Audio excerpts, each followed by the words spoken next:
Swami Vignanandasji's oneness with Bhagatji Maharaj. Girdhar Bhai of Thasra was the nephew of Vartal's Kotari, or the chief administrator, Sri Gordhan Bhai. From an early age, he was deeply spiritual and had many saintly qualities. His constant thought was, if I could find a great elevated Sadguru, I would become a Swami and stay with him to attain Brahmastiti, or spiritual enlightenment, in this very life. From Vachanamrut Vartal number 19, he had learned that true liberation is only possible by meeting Bhagwan, or the realized Sant connected to him. With this understanding, Girdhar Bhai made a firm resolution to seek such a Satpurush and associate with him. Determined in his pursuit, he set out on a journey through the Satsang to find such a Sant. He stayed with Mana Bhagat from Gadara for 3 months, with Swamis in Kotda for 2.5 months, and in Junagadh he associated with Mahapurush Dasji and Raghuvir Dasji.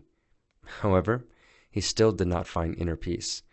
He then stayed with Nirgun Dasji in Ahmedabad for 2 months, but even there he was not fully satisfied. Later he spent 2.5 months with Achyut Dasji in Bhuj, who was known for his unwavering spiritual vision of the Atma. Yet, Girdhar Bhai's heart remained unsettled. Exhausted from his search, he returned to Vartal, resuming his seva in the mandir's kotar, or the storehouse. After completing his duties, he would stand on one foot before the murti of Hare Krishna Maharaj, turning the mala and praying fervently. Pleased by his intense bhakti and determination, Sriji Maharaj finally granted him divine darshan. Overcome with joy, Girdhar Bhai with a choked voice prayed, "O Maharaj, bless me with uninterrupted bliss of your murti and reside eternally in my heart."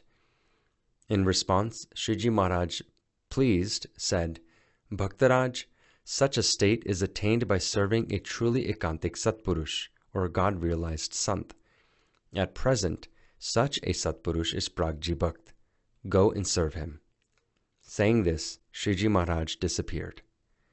Girdhar Bhai was surprised. He thought, Maharaj did not point me towards a great Sadguru, but instead directed me to Pragji Darji, a tailor who spends his entire day stitching in the Mandir Sabha Hall? His mind wavered between belief and doubt. To resolve his inner conflict, he resumed his rigorous penance. After a month of such intense austerities, Maharaj again granted him divine darshan, smiling as he said, "Bhaktaraj, the true ekantik Satpurush in the present time is Pragji Bhakt. Beneath the guise of a tailor, he constantly beholds my divine form, has mastered ekantik dharma, and is a truly great soul. Give up the bias of caste and status and surrender to him. Only then will you find peace." Assuring him of this truth, Sriji Maharaj vanished once again. For Girdhar Bhai, this divine confirmation was enough. Without any further hesitation, he surrendered at the lotus feet of Bhagatji Maharaj, dedicating himself to his seva with body, mind, and speech. Seeing his unwavering faith, Gordhan Bhai realized that Girdhar Bhai was ready for renunciation, and so he was given Diksha and renamed as Swami Vignanandasji. As Vignanandas Swami deepened his association with Bhagatji Maharaj, his renunciant virtues blossomed further. Through Bhagatji Maharaj's divine connection, he became singularly devoted to Sriji Maharaj's murti. He firmly believed, Bhagatji is my very Atma. Shedding all bodily consciousness, his mind, speech, and actions remained entirely immersed in Bhagwan. He achieved a state where, in all 3 states, waking, dreaming, and deep sleep, he perceived only Bhagwan. Such intense bhakti, however, was not always understood. People ridiculed him, calling him Bandya, Bandya, a taunt mocking his bhakti, but he remained undeterred. His divine mission was clear, to unite sincere seekers with Bhagatji Maharaj and reveal the profound greatness of the ekantik Satpurush. Wherever he went, he passionately glorified Bhagatji Maharaj, inspiring countless seekers. Soon, Bhagatji's name resounded everywhere in satsang. In an attempt to curb this growing influence, Vignanandas Swami was transferred to the distant region of Khandesh. It was an unfamiliar place where people had little knowledge of satsang. The regional language was different, and the local customs and way of life were foreign to him. Yet, undeterred, he diligently cultivated satsang in Khandesh. He spread Bhagavaji Maharaj's divine glory so widely that soon shiploads of devotees began traveling from Khandesh to Moa to seek Bhagavaji Maharaj's association. Even today, the satsang in Khandesh honors and cherishes the unparalleled contributions of Vignandas Swami.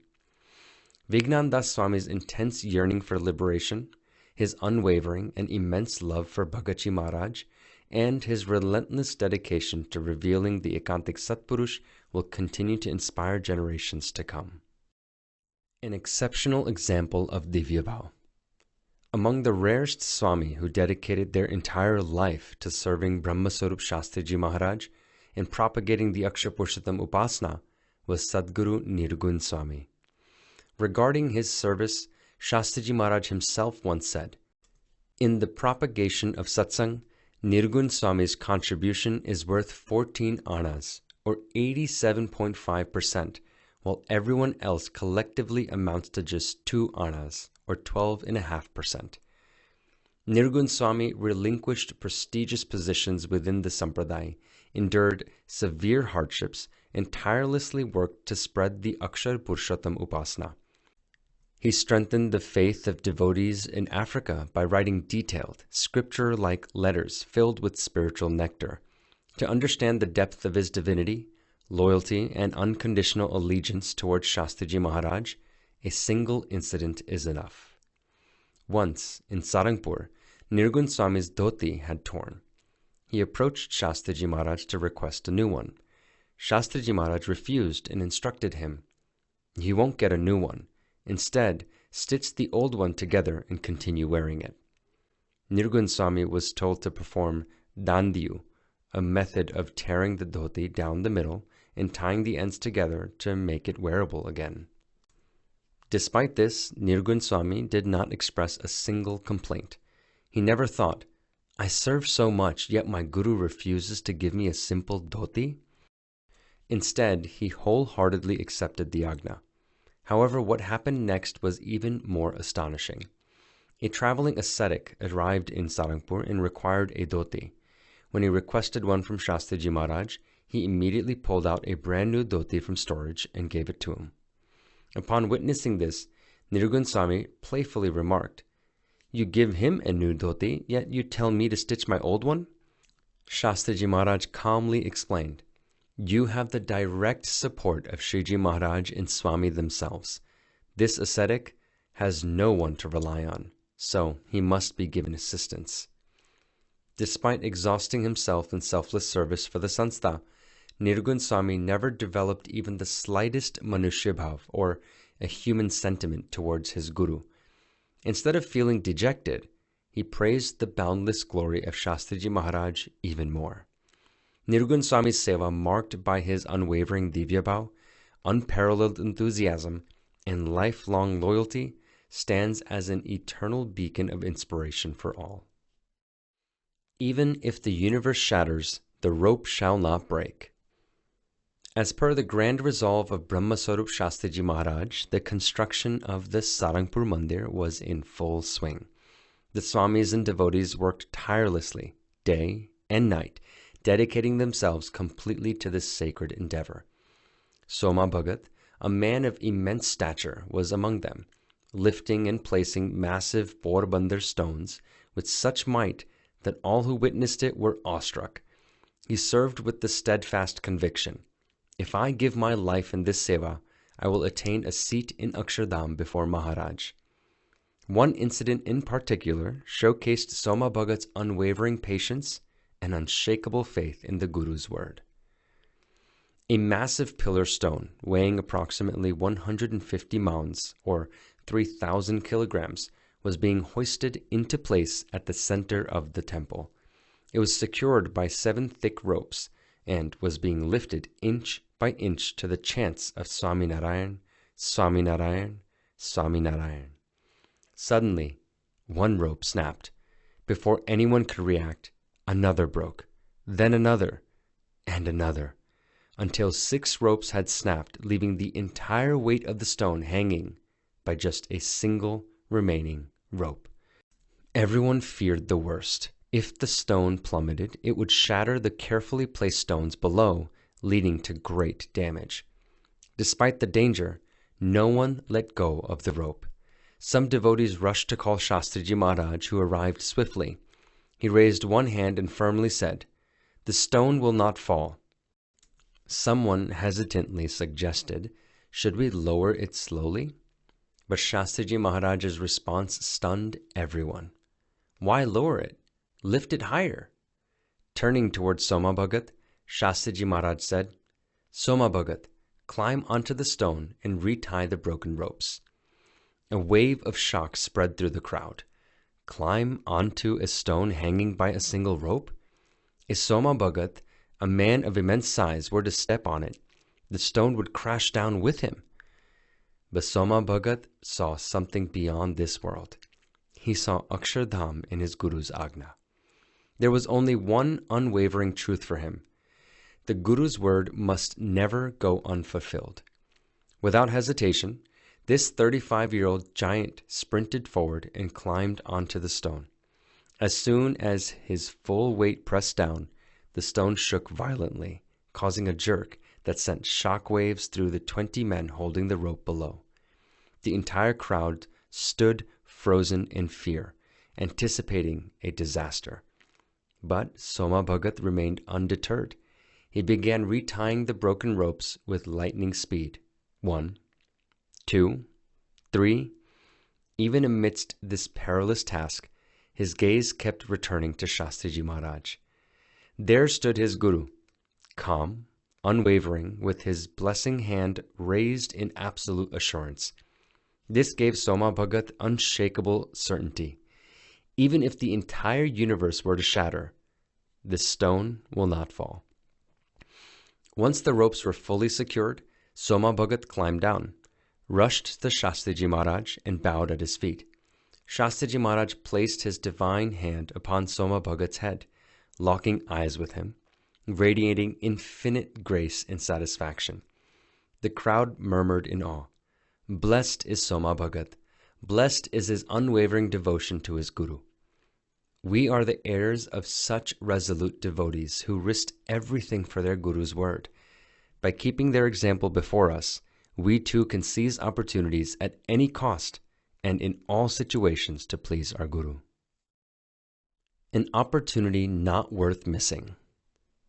The Murti Pratishta ceremony of Dharamkud Murtis at Sarangpur Mandir was approaching, and during this time, Shastriji Maharaj had arrived in Radhu. Just a village away, in Purushothampura, lived Ashabhai, Ishwarbhai, and Motibhai, who owned vast lands and estates. Around this time, they had built a grand new bungalow to store their agricultural produce, ensuring it was well furnished and suited to their status. They had an abundant harvest that year: 600 mounds of cotton, 700 mounds of chickpeas, 1,000 mounds of wheat, and various other grains, all stacked and ready for sale. A unit weight of 1 mound is 20 kilograms. But then disaster struck. A burning matchstick accidentally fell into the cotton, and in moments the fire spread uncontrollably. Before anyone could react, the flames engulfed everything. All their wealth, property, and possessions turned to ashes. The family barely managed to escape with just the clothes on their backs. While in Radhu, Ashabhai received this devastating news. Yet, blessed with spiritual insight from Shastriji Maharaj, he remained unmoved. Upon reaching Purushothampura, he saw everything burned to the ground, a sight that would break anyone's heart. But for this family, it was simply a divine test from Bhagwan himself. Instead of lamenting, they calmly sent a messenger to bring khichdi from Radhu, as there was nothing left to eat. That night they gathered as usual for dinner. The next day, Shastriji Maharaj arrived. Seeing the immense loss, he was deeply pained. He consoled the two brothers, But then, as if one more test remained, he remarked, "This is merely an obstacle in our work. We came to collect funds for the Sarangpur Murti Pratishta, and this misfortune occurred." For most, hearing such words at that moment would have been unbearable. It would have surely caused one to perceive Manushya-bhav, or human-like qualities, in Shastriji Maharaj. But Ashabai, Ishwarbai, and Motibai were no ordinary devotees. They saw Shastriji Maharaj as Bhagwan himself. Even after losing everything, their only thought was fulfilling their Guru's Agna. Without hesitation, Ashabai asked Motibai to take a loan from a money lender. Once the funds were secured, they placed the money at Shastriji Maharaj's feet. Shastriji Maharaj, stunned by their devotion, asked, "Where did you get this from?" Ashabai replied, "Swami, we would move heaven and earth for you. Please accept this and bless us." Seeing their unshakable faith, Shastriji Maharaj was deeply moved. He embraced them and said, "In such difficult times, even when food and clothing are uncertain, bringing money on interest and offering it, who else could do such a thing?" Motibai then spoke with firm conviction, "Swami, only those who have the power to give generously can ask for donations at such a time. And you are the very form of Shriji Maharaj himself. If we let go of this moment, we will miss out on the divine grace you have come to bestow upon us. How could we let this opportunity slip away?" It is easy to serve when times are favorable, but what kind of faith does it take to serve in adversity, hardship, and in the face of total loss? Everything was reduced to ashes, yet these devotees offered whatever they had at their Guru's feet. Can there be a greater example of surrenderance in this world? Pioneering Satsang in Africa, Magan Bhai. Magan Bhai Patel illuminated East Africa, often referred to as Andharkand, or the land covered in darkness, with the divine light of Akshar Purushottam. Until the age of 31 or 32, Magan Bhai's life revolved around luxury, food, and comfort. He worked as a railway station master in Kibwezi, maintaining a strict and disciplined nature with no tolerance for leniency. However, his Purva Sanskars, or his past virtues and divine grace, led him to meet Hari Bhai Patel, a devoted follower of Shastriji Maharaj, who was transferred to the same station. Through Hari Bhai's influence, Magan Bhai was drawn to satsang.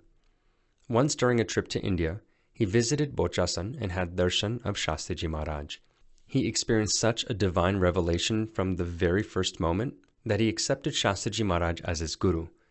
Overcome with emotion, he fell at Swami Shri's feet, sobbing uncontrollably. Shastriji Maharaj blessed him and said, "All your past sins are forgiven.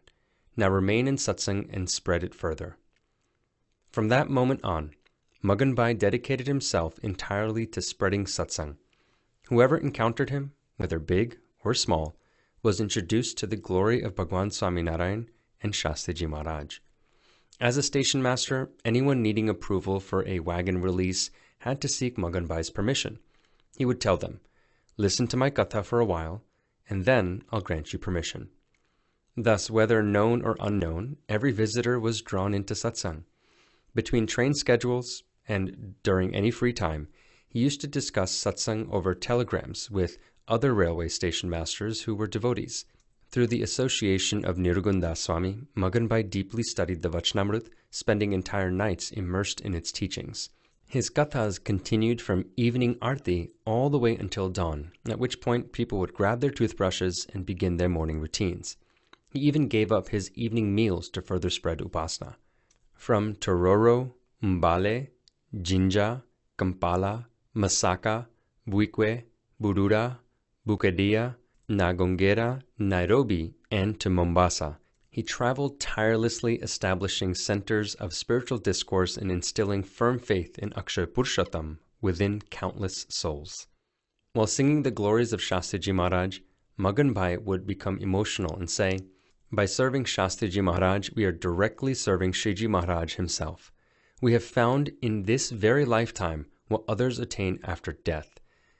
When speaking of Shastriji Maharaj's Mahima, or his glory, Magan Bhai would sometimes say, What more can I say? I have already held back my words in speaking his true glory. If I were to speak the full truth as it is, the world would break my back. His reverence for devotees was such that he would humbly roll over in the dirt sanctified by the footsteps of these devotees, and his joy of spiritual realization was so profound that he would leap in bed at night, exclaiming, "I have found Shastriji Maharaj." Magan Bhai had once given his word to Shastriji Maharaj, saying, "The African Satsang Mandal will complete the Gadpur Mandir project." To fulfill this vow, he encouraged devotees, saying, "If Shastriji Maharaj gives us an agna to do something, should we not sell ourselves for it? When we were born as cows, bulls, buffaloes, and goats, we were sold countless times. Now, in this human birth, if we must be sold to fulfill his agna to complete Gadpur Mandir, so be it. One must be ready to die for the words of the Guru."